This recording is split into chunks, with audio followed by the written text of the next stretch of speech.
Jamie Dimon just said on national television that JP Morgan will fight the Clarity Act.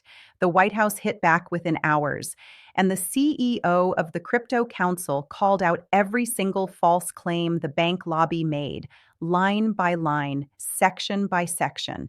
This is not a policy debate anymore. This is a war.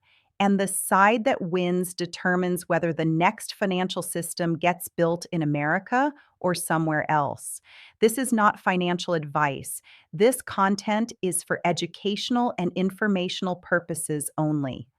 Always do your own research before making any financial decisions. If this kind of coverage is useful to you, hit the like button. It helps this reach more people who need to see it. Now, let me walk you through exactly what happened, what was said, what was wrong about it, and what the actual legislative timeline looks like right now. Let me start with Diamond directly because his words deserve to be heard in full rather than summarized. He was asked whether he is happy with the way the Clarity Act is turning out. His answer was no. He said the bill effectively allows stablecoins to pay interest on deposits without the protections that should be in place. He said it does nothing for AML and BSA. He said it has almost no legal protections. He said the banks, the ABA, the small banks, the credit unions will not accept it as written. And then he said something that was direct enough to make the entire room uncomfortable. He said if the bill passes anyway, he would have nothing to do with it and it would eventually blow up on its own. When asked what JP Morgan is going to do about the upcoming markup, he said simply, "We will fight it. If we lose, and we will live. But it will be fought. Nobody is going to bow down." That is bold language from the CEO of the largest bank in the United States on national television.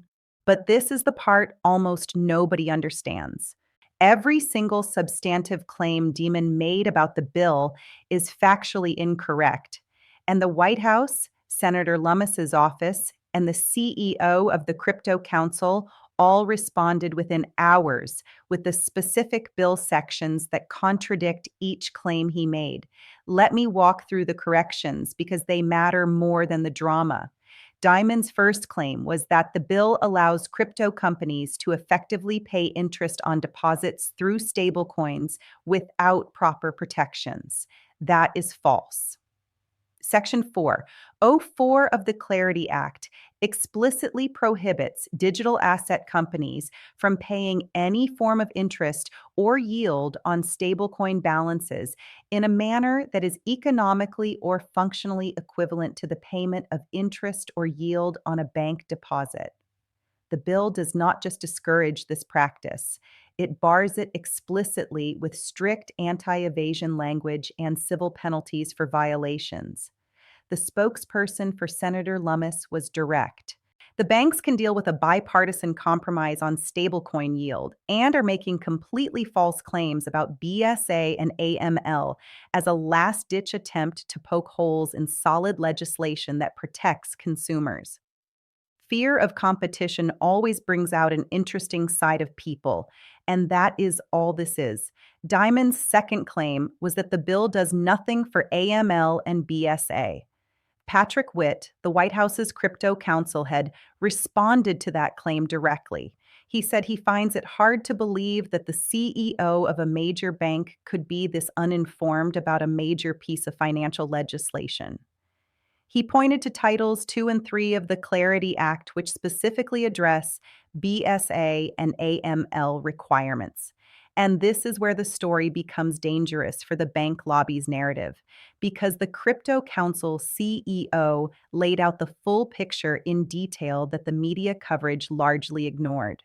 On AML and BSA, the Clarity Act bolsters law enforcement authority and capacity to target bad actors.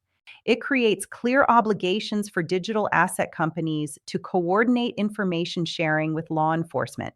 It includes protections that close regulatory gaps. It increases funding for FinCEN.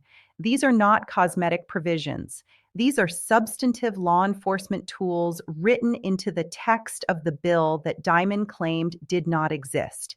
And on the benefits to banks themselves, which is the part the bank lobby conveniently never mentions, Section 401 explicitly ensures that banks may engage in a broad range of digital asset activities, including providing digital asset custodial services, operating a node, making loans collateralized by digital assets, and providing self-custody wallet software. The Clarity Act does not shut banks out of crypto. It invites them in with a clear statutory framework. The opposition from Dimon is not about protecting consumers from a bad bill. It is about protecting JP Morgan's existing business model from a competitive technology. Senator Lummis put it directly. If the United States does not establish a global standard for digital asset regulation, somebody else will. China is not waiting. The Clarity Act is how America leads and how we ensure our adversaries do not write the rules for the next financial era. Now, here is where things get serious for understanding the actual political dynamics at work. The fight over the Clarity Act is not a fight between crypto and banks in any principled sense. It is a fight between the banks that want to control how the new financial system gets built and the crypto companies that want to build it through open competition under clear rules. Dimon's comment about Brian Armstrong, the CEO of Coinbase, was not subtle. He said Armstrong is spending hundreds of millions of dollars in Washington and representing the whole crypto industry, but he is the only one. The implication was that the bank lobby represents a broader coalition while Armstrong represents a single company's interests. That framing is backwards. The crypto industry coalition that has been pushing the Clarity Act includes Coinbase, Ripple, Circle, Kraken, every major exchange, the Digital Chamber of Commerce, and dozens of institutional participants. The bank lobby opposition includes institutions whose core business model depends on the friction and inefficiency that blockchain technology removes. The political dynamics behind this fight shifted in a meaningful way after the committee markup. 2 Democrats crossed the aisle to vote yes. The bipartisan margin of 15-9 was larger than most expected. The bank lobby's ability to use partisan division as a blocking mechanism is weaker today than it was before the markup. And the concessions that the crypto industry already made on stablecoin yield, on AML and BSA compliance, on investor protections were substantial enough that when the banks rejected the compromise they had participated in building, it became impossible to argue that their opposition was about the merits of the bill. But this is the part almost nobody is connecting. Patrick Witt said it plainly. It is becoming increasingly clear that bank opposition to the Clarity Act is more about personality than policy.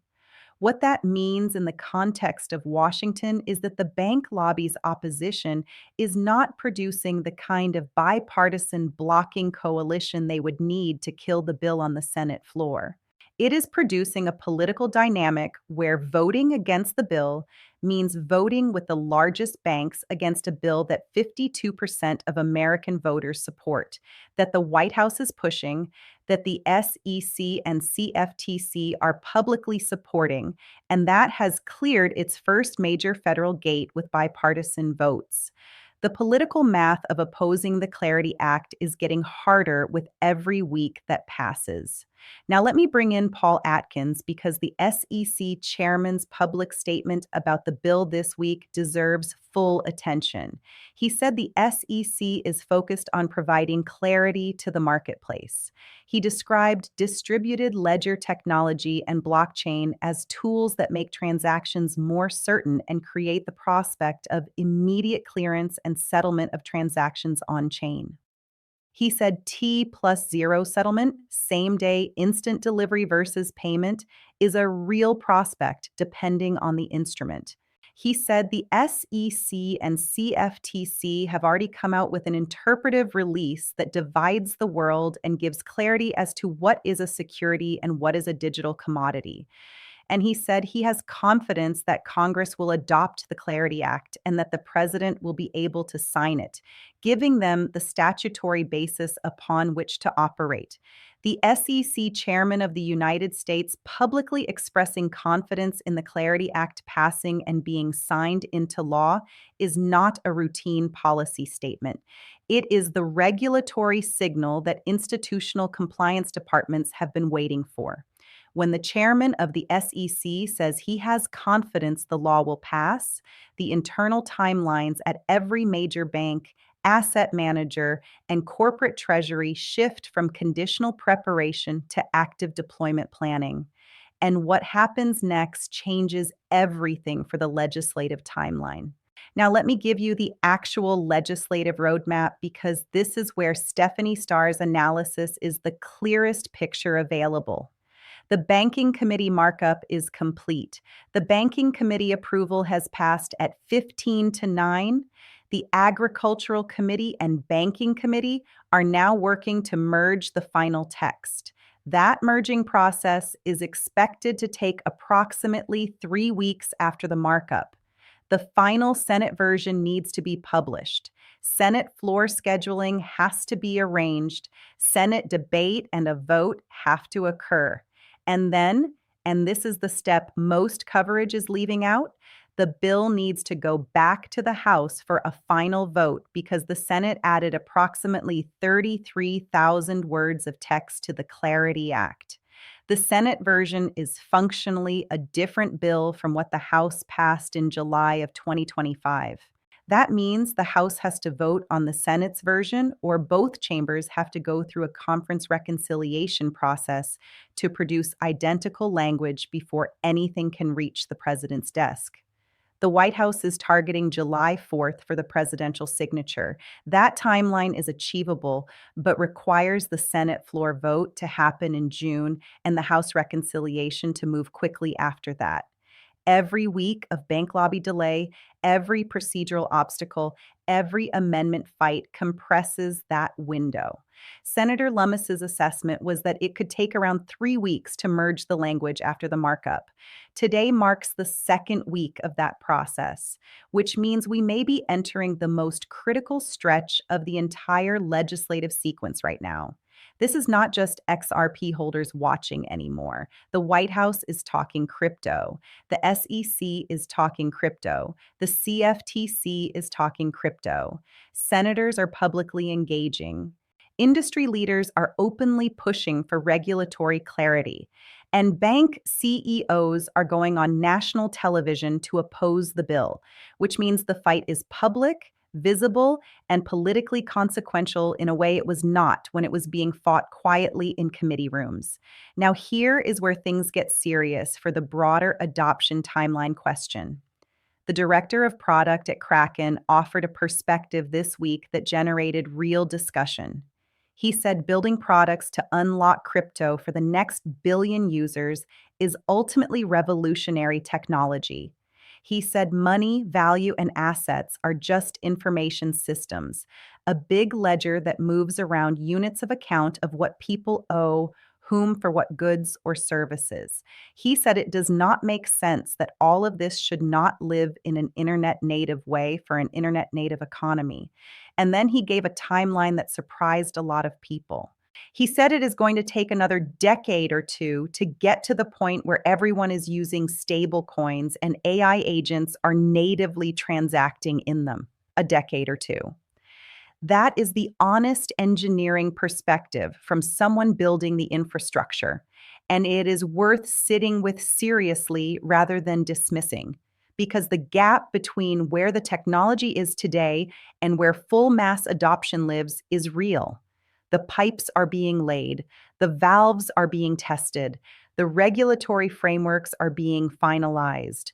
But the journey from institutional pilot programs to every person on earth transacting in stablecoins is not a 6-month sprint. It is a multi-year deployment across every financial system in every jurisdiction on the planet. But this is the part almost nobody is sitting with.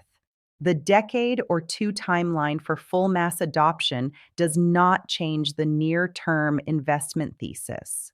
The near-term thesis is about the infrastructure layer being built right now, before mass adoption, during the institutional build-out phase, at the exact moment when the legal framework is being finalized. The people who are positioned in the infrastructure assets during the build-out phase are not waiting for every person on Earth to use stablecoins.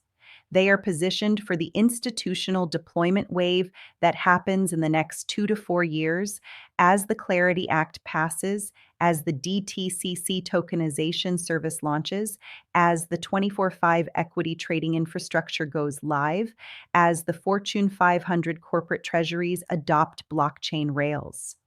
That is the wave that is happening now, not the consumer wave that takes a decade.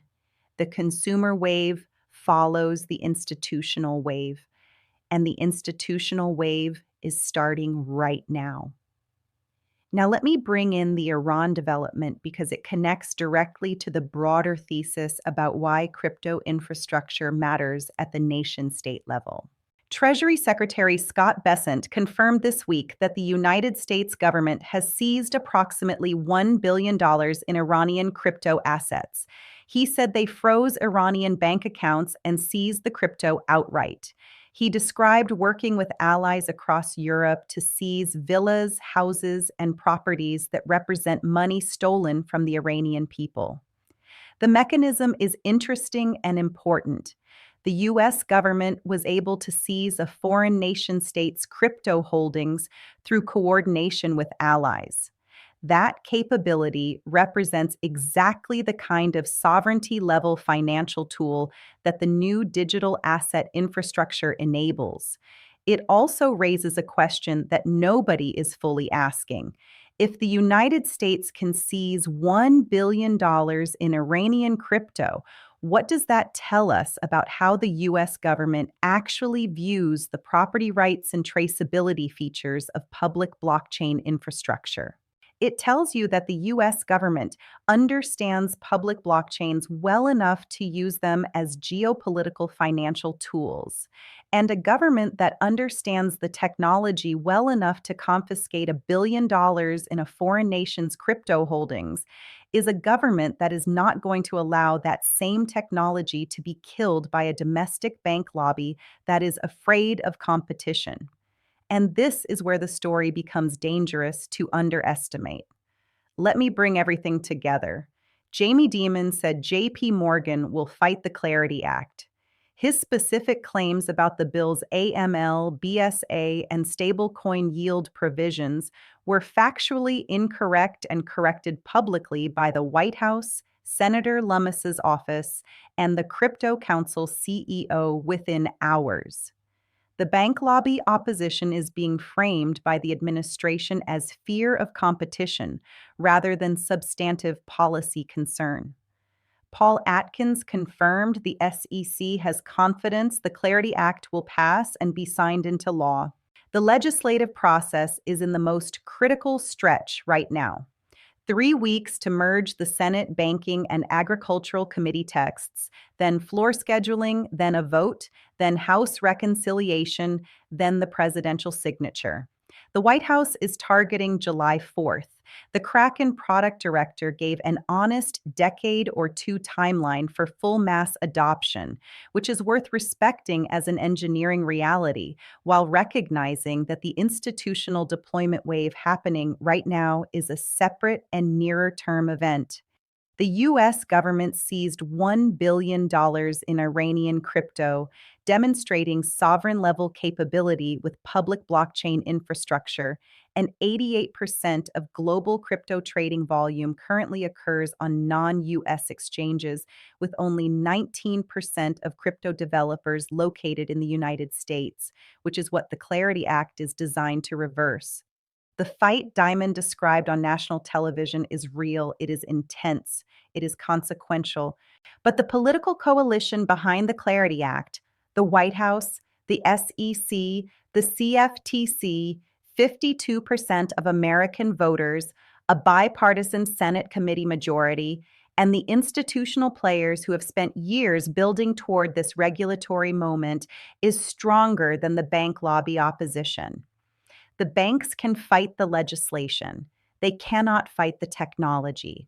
And the people who understood that distinction before the Senate floor vote will be the ones who look back at this period and recognize exactly what the noise was covering.